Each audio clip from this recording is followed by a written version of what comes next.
Hey guys, I figured I'd show you a little bit of what I've been doing today. I got, you know this. You're familiar with this guy here.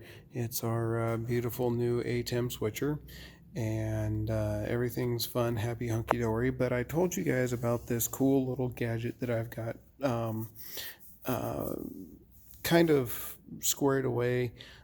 Didn't think it was going to work, and now it's working. So, one of the things that I did do is I moved our Pro Presenter words from over here up to the upstream key. Now, we can cue the upstream key here with the key tie, or we can just kick it to use the key one cut and run it straight to program. And as you can see there, the chroma key is doing a lot better because now it has the black letters on it, and everything's a lot happier this way than it was before. So that's change number one. Change number two, I told you guys about this Stream Deck emulator that I figured out that is going to help automate our things a little bit better. So some of the things that I've gotten set up so far is this greetings session. When you click on the greetings session, it automatically emphasizes that we are displaying the laptop preview, whether it's the slides or whatever it is that's coming out of the laptop. You saw the camera, camera 6, which is the one on the east wall. It went to the greetings preset, which normally we would have had to have come down here to the PTZ optics, clicked on camera 6, clicked on the close transition, and changed the, and then that would have, for example, that would have moved it over here into that space.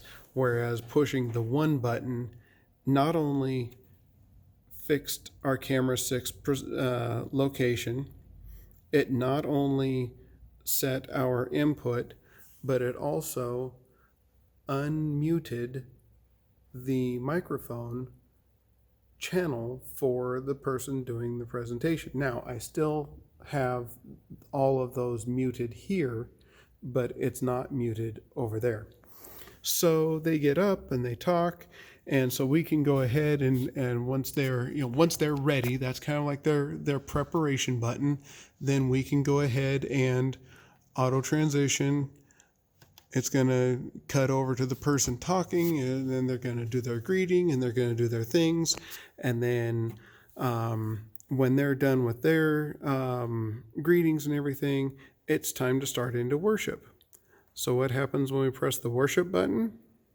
When we press the worship button, it cuts us over. It does a hard cut from the camera 6 that was already on them.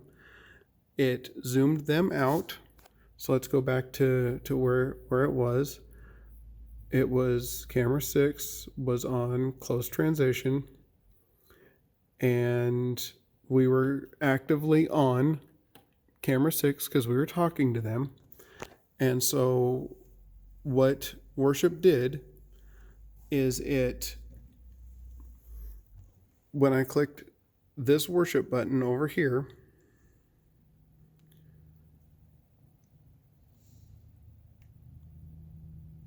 it automatically kicks everything to camera 7, which when we're in the greeting mode, it takes camera 7 to if we were on camera 7 there, it takes it to the close shot of Free, who's going to be leading worship from that location, presumably.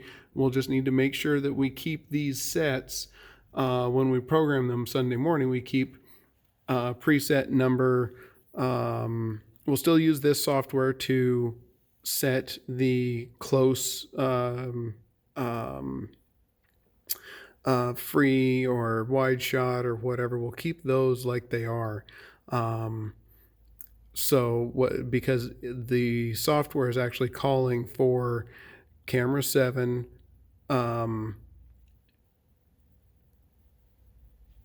preset number 6, for example. That's going to be that shot.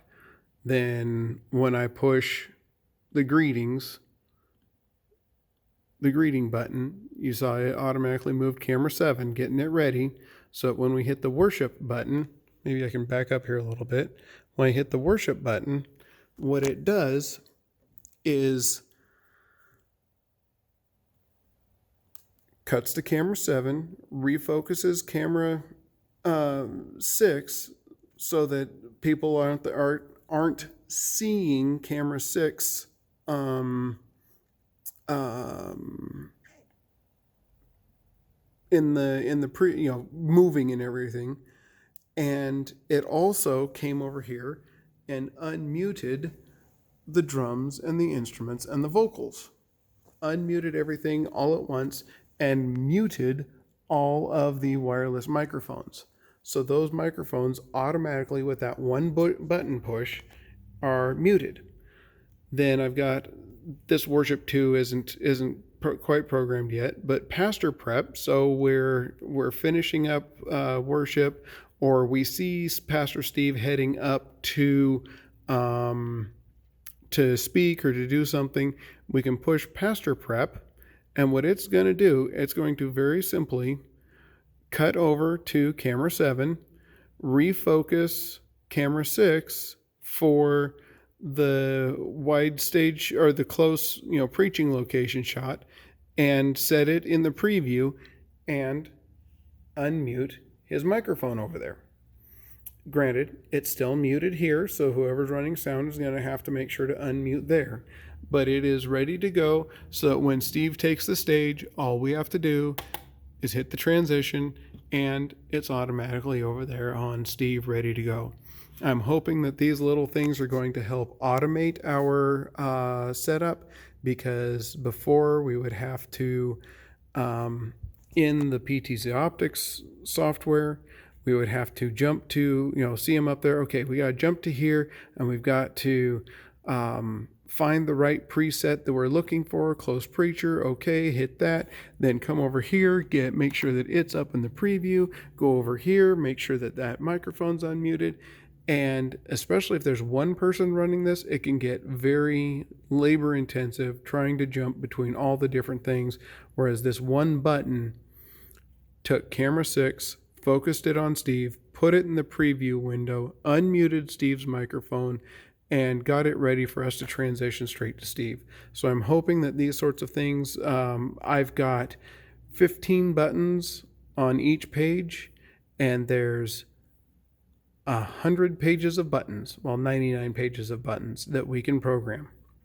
So the access to this is very, very encouraging.